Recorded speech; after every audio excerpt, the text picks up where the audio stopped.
안녕하세요. 아빠와 딸이 함께하는 회계법인 박앤컴퍼니의 박정규 회계사입니다. 오늘도 유익한 정보를 제공하기 위하여 최선을 다하도록 하겠습니다.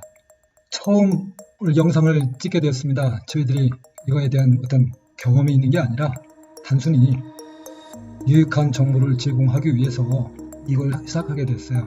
그러다 보니까 많이 미흡한 것이 많이 있습니다. 그래서 그건 봐주시고요. 오늘 영상은 캐나다 텍스 신고 직접 할 수 있나요? 처음 이민 오신 분들이나 아니면 워킹 홀리데이 비자 가져오신 분들 또는 워크퍼밋 가져오신 분들 처음 하시니까 개인 텍스 신고 잘 모를 거예요. 그게 당연하다고 생각이 듭니다. 그래서 우리가 준비했습니다. 한번 보시고 하나하나 체크해 나가도록 하겠습니다. 퍼스트 캐나다에 가시면은 페이퍼로 된 세무신고 종이가 있어요. 이렇게 조그만 다큐멘트로 되어 있어요. 그래서 직접 하시는 분도 있고 아니면은 시중에 많이 나와 있는 그 소프트웨어 프로그램 공짜로도 많이 받고 있기 때문에 그걸 받아서 하셔도 되고요. 그래서 대부분의 내용은 지금 이런 내용들이 들어가 있습니다. 그래서 인포메이션을 여기다 입력을 해야 돼요. 각각 납세자들이 인적사항들을. 그래서 하나하나 체크해 보도록 하겠습니다. 그래서 결혼하신 분 같은 경우는 가족에서 한 명만 하는 게 아니라 각각 남자분, 여자분, 그러니까 남편분, 아내분 각각 하셔야 돼요. 이거를 모아서 한 분만 하는 게 그런 게 아닙니다. 그래서 18세 이상은 당연히 의무적으로 납세 의무가 있기 때문에 하셔야 되고 18세 이하일 경우라도 인컴이 있을 경우 그럴 경우는 꼭 하셔야 됩니다. 그래서 4월 30일까지 매년 4월 30일까지 하셔야 되고 4월 30일이 토요일이나 일요일일 경우는 그 다음 비즈니스 데이까지가 만기입니다. 그렇게 알고 계시고요. 늦지 않도록 하시기 바랍니다. 그럼 시작하겠습니다. 여기 보면은 납세자의 인적사항이에요. 편의상 저희들이 다 입력을 시켰는데요. 씬넘버 그냥 1, 2, 3, 4, 5, 6, 7, 8, 9 이거는 노란 거는 이게 씬넘버가 맞지 않다는 뜻이에요. 그렇기 때문에 실제로 부인들이 가지고 있는 씬넘버를 확인하시고 거기다 입력을 하세요. 그 다음에 여기 타이틀 이건 뭐 미스터나 미세스 박사기 하신 분은 뭐 닥터 하셔도 되고요. 그 다음에 이건 이제 first name 하시면 되고요. 이건 last name 그 다음에 last name이 change 됐으면 yes, no면 no 이렇게 하시면 돼요. 처음 하신 분은 상관없이 이건 no니까 no로 하시면 돼요. 그리고 이건 어드레스가 변경이 됐으면은 변경이 됐다 yes 하시면 되고 아니면 no. 그리고 여기는 주소 아파트일 경우는 여기다가 아파트 적으시면 돼요. 그 다음에 PO박스 있을 경우는 PO박스 하시면 되고요. 그 다음에 C 그 다음에 주 엘버터 주니까 주 그 다음에 포스털 코드 이건 전화번호 저희들 편의상 저희들 회계사 사무실 전화번호로 했습니다. 그리고 생년월일 이것도 그냥 편의상 90년 1월 1일로 했어요. 그 다음에 사망하신 분이 있을 경우는 중간에 사망 날짜를 적으시면 돼요. 예를 들어서 2019년 7월 1일 이렇게 하시면 되고 젠더는 남자분이냐 여자분이냐 이거 표시하는 거거든요. 이렇게 하시면 되고요. 요거는 메일링 어드레스와 메일링 어드레스가 다른 주에 살고 있다 그러면은 그 주를 하게 돼 있어요. 그러니까 그거 하시면 되고요. 그 다음에 CRA 온라인 메일은 등록을 하셔도 되고 미리 되어 있는 사람은 여기다 체크하시면 되고 안 되어 있는 사람은 요번에 하실 거라면 yes에다 체크하셔서 여기 이메일 어드레스 하시면 되고 아닐 경우는 no로 하시면 돼요. 그래서 이제 이거는 이제 하도 인터넷, 이메일 이런 게 여러 가지 문제가 많기 때문에 혹시 구세청에서 온 건지 이게 어떤 악의로 와서 어떤 해킹을 하려고 하는 건지 이런 문제가 있기 때문에 노로 하셔도 돼요. 대부분이 많이 노를 하세요. 그러니까 혹시 젊으신 분들 혹시 이쪽 인터넷 이런 것에 시큐어 할 수 있는 그런 장치를 가지고 계신 분은 이제 하시면 좋아요. 그렇지만은 이제 불분명하다 그러면 그냥 노로 하시는 게 무난합니다. 그거에 대한 관련 사항이고요. 그 다음에 요거는 이제 yes냐 no는 일렉트로닉 NOA를 받고 싶으면은 yes를 하셔야 돼요. 그럴 경우는 여기 이메일 어드레스를 적으셔야 되겠죠. 그렇지 않으니까 no 하시면 돼요. 그거에 대한 내용들이에요. 그 밑에 보시면 이제 파일링에 관련돼서 이걸 이 파일이라는 거는 저희들 같이 이 파일로 구세청에 이 파일 등록이 되어 있는 회계사, 회계법인들 일 때는 그걸 이 파일 한다고 합니다. 그럴 경우 저희들 회계법인에 하는 고객들은 전부 다 yes로 하죠. 그리고 수년간 해왔으니까 yes를 하시면 돼요. 그렇지만은 본인들 직접 하시는 분들은 no로 하셔야 되고 여기도 no로 하셔야 돼요. 그렇게 생각하시면 되고요. 그 다음에 요게 왜 그러냐면은 이 파일은 회계법인을 통해서 하기 때문에 이 파일로 구세청에 우리가 등록이 되어 있으니까 제 이름으로 등록이 되어 있으니까 그렇게 해야만이 회계법인을 통해서 이 회계사가 했구나 이걸 알 수 있어요. 그러다 보니까 영수증이라든가 이런 건 다 본인들이 킵하고 우리가 한번 검토를 해요. 검토를 했기 때문에 그나마 잘못할 수도 있죠. 실수로. 그나마 직접 하시는 분보다는 한 단계를 건너갔기 때문에 구세청에서 회계법인을 통해서 했으면은 이 파일러가 했기 때문에 그나마 크게 문제가 될 게 없다 이렇게 생각을 할 수 있다는 거죠. 예. 가짜로 리스트를 만들어 왔을 경우 우리는 그게 가짜인지 아닌지 확인할 수가 없잖아요. 그럴 경우는 어쩔 수가 없어요. 이 파일러나 직접 하시는 분이나 넷 파일러 하시는 분이나. 그래서 이거는 편의상 이렇게 파일링 할 때 이거 체크하는 난이 있기 때문에 이렇게 생각하시면 됩니다. 그리고 이 밑에는 처음 하시는 분, 그러니까 처음 하신 분은 yes 하시는 거 아닐 경우는 no. 그 다음에 밑에 큐백 관련이니까 이건 no, 알바타니까요. 이거는 수정 신고냐 아니냐. 수정 신고할 경우는 여기다 yes를 하셔야 돼요. 텍스 신고를 하고 나서 보니까 슬립이 나중에 왔다든가 도네이션이 추가로 온 게 있다든가 여러 가지 이런 게 변동사항이 있을 수 있지 않습니까? 그럴 경우 수정 신고를 할 때 저희들이 거래처들 고객들이 왔을 때는 저희들이 바로 여기다 수정 신고를 해서 보내면 바로 구조성으로 갑니다. 편하죠. 요 밑에 거는 이 파일 저희들한테 어스라지 위임장을 줄 거냐? 이건 yes. 저희가 예, 그렇게 되겠죠.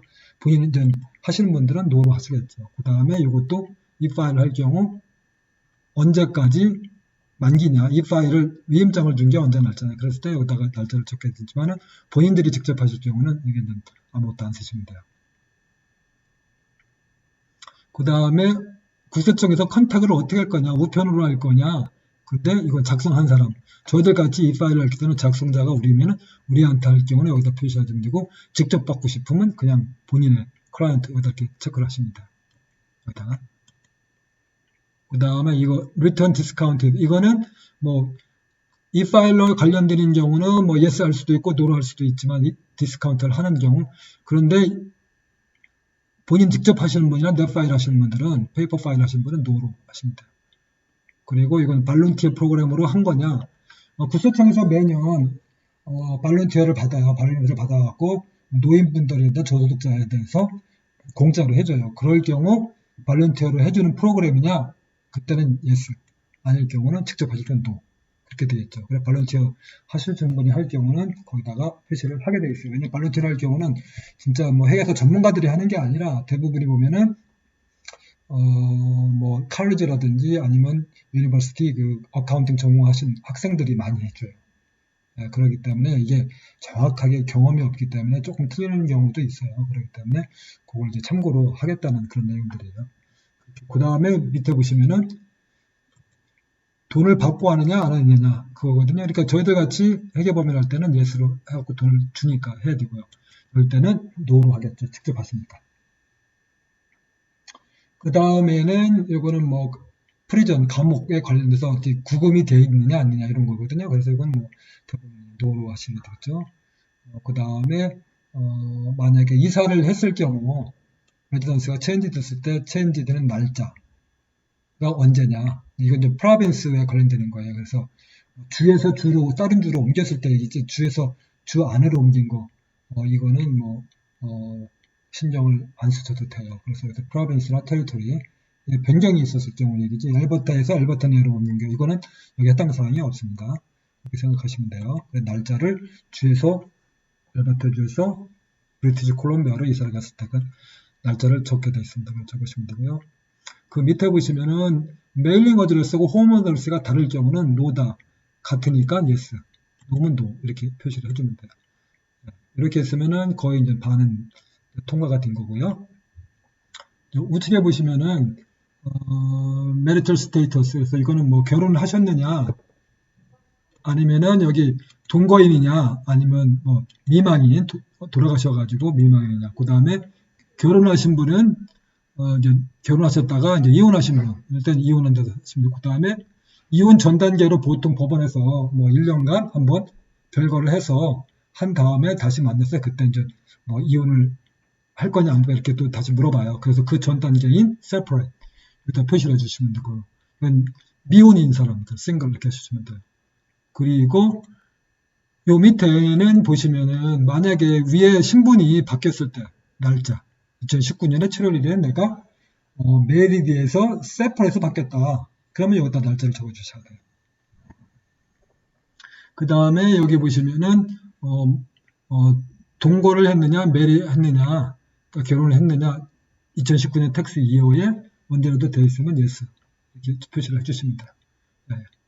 그 다음에 레지던시는 어디에 살았느냐 이거예요. 12월 31일 날 엘바타주에서 쓰면 엘바타주. 그리고 요거는 그 밑에는 자영업자들이 만약에 엘버터주에서 자영업을 했다 그러면 여기다 표시를 해주시고, 자영업을 하신 경우는 따로 자영업에 대한 그 소득 신고 비용 공제할 수 있는 T2125라는 폼이 있어요. 그래서 그 폼에다가 작성을 하셔야 돼요. 그거는 나중에 다음 영상 시간이 되면은 다시 자영업에 대해서 텍스 신고하는 법에 대해서 저희들이 다시 설명드리도록 하겠습니다. 그리고 여기 보시면은 중요해요. 이거는 처음 하시는 분들. 중간에 만약에 2019년 7월 1일 날 이민을 오셨다든가 워킹 할러데이 비자를 가지고 오셨다든가 아니면 워크퍼밋을 가지고 오신 분들, 일단 7월 1일을 이렇게 적으셔야 돼요. 이게 왜 중요하냐? 많은 분들이 실수를 해요. 이걸 안 적을 수도 있고요. 또 이걸 여기다 적게 되면은 또 밑에 또 체크하는 또 난이 또 있어요. 그래서 거기 보시면은 그건 나중에 한번 다시 설명드리도록 하고요. 이 7월 1일에 꼭 적어야 된다. 또 떠나시는 분들 워크퍼밋 받고 또 아니면 워킹 할러데이 비자를 받고 가시는 분, 한국으로 돌아가시는 분들 그럴 경우도 이걸 하셔야 돼요. 이게 왜 중요하냐면 다음에 또 설명드리겠지만은 기초공제라는 게 있어요. 우리말로 얘기하면 기초공제, 배우자공제. 그래서 내가 7월 1일 한다 그러면은 기초공제가 대부분이 한 12,000불 정도 되는데 1년 1월 1일부터 12월 31일 살았다는 전제에도 12,000불 정도를 주는 거예요. 기초공제 금액으로 소득공제 할 수 있게. 그래서 이게 중간에 왔다 그러면 반밖에 못 받아요. 그렇기 때문에 이게 많이 실수를 해서 나중에 텍스 신고하고 나서 나중에 한 3개월에서 6개월 사이에 구세청에서 다시 리어세스를 해가지고 많이 다시 또 돈 받은 거를 다시 돈을 납부하라 이렇게 날라와요. 그래서 깜짝 놀라고 사람들이 이게 무슨 얘기냐 해서 저희들한테 많이 오시든가 아니면 전화를 하시는 분들이 많이 있어요. 그래서 이게 잘못돼서 그렇기 때문에 이것도 다음번 동영상으로 다시 찍어가지고 저희들이 다시 올릴 거예요. 왜 문제가 되는지. 그래서 그때 다시 한번 동영상을 꼭 봐주시기 바랍니다. 다음에 이거는 런레지던트냐 아니냐. 그러니까 이건 여기 오셨으니까 노가 되겠죠. 그 다음에 이거는 레지던트. 여기 이제 오셨으니까 레지던트가 된 거고요. 캐나다 이외에 만약에 혹시라도 있다면은 여기다 나라 표시를 하시는 거고. 또 중요한 거. 여기 보시면은 프린시플 레지던스라고 갖고 우리말로 하면 1가구 1주택에서는 캐나다도 비과세가 돼요. 근데 비과세를 드는데 왜 이걸 표시하게 되냐? 전에 집을 3채씩 가지신 분들이 이걸 살다가 비과세 있는 거 집을 살다가 이걸 팔고 또 다른 집으로 이사를 가요. 그 다음에 또 팔고 또 다른 집을 가요. 이렇게 해서 계속 이사 가면서 실제로는 동시에 3개를 가지고 있는데 여러 가지 두 번째, 세 번째 집은 팔게 될 때는 이제 안 살 때는 그 비율에 해당되는 금액을 이제 비과세가 안 돼요. 이게 쉽게 얘기하면 캐피탈 게인, 양도차익에 신고를 하게 되는데 이런 신고를 안 하는 사람이 많은가 봐요. 그러다 보니까 구세청에서 이게 한 3, 4년 전부터 프린시플 레지던스에 대해서도 엄격하게 팔으면 팔았다. 이걸 비과세지만은 꼭 신고를 하게 돼 있어요. 그걸 가지고 추적해서 다른 2주택, 3주택에 대해서도 추적해서 과세를 하겠다는 그런 내용이에요. 엄밀히 말하자면. 그렇기 때문에 꼭 이걸 하셔야 돼요. 또 이걸 안 해가지고 나중에 알게 됐을 때는 페널티하고 이자를 물게 되어 있어요. 그렇기 때문에 비과세이지만 꼭 하셔야 된다. 그래서 꼭 이걸 하시기 바랍니다. 이건 스케줄 3의 밑에 있어요. 그래서 이것도 나중에 스케줄 3, 양도 차익에 대한 계산을 하는 그 폼이거든요. 그 밑에 프린시플 레지던스에 대해서 이그점션을 내가 한다 해야만이 이게 이그점션이 돼요. 그게 안 할 경우는 나중에 아까 말씀드린 거냐 페널티를 물을 수도 있기 때문에 꼭 하시기 바랍니다. 그게 중요했고요. 그 다음에 보시면 밑에 보시면 이거는 뭐 참고사항인데 시민권자일 경우는 체크마크 예스를 하시고요.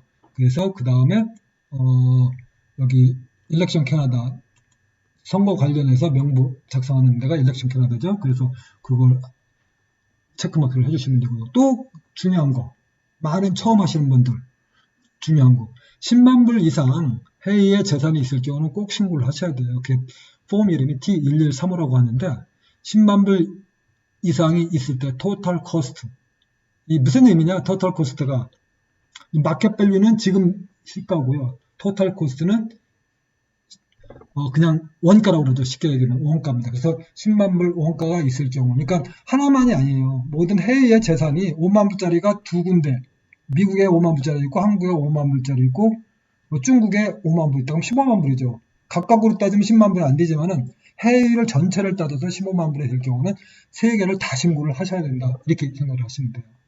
네, 그래서 이걸 많이 안 하시는 분이 많아요.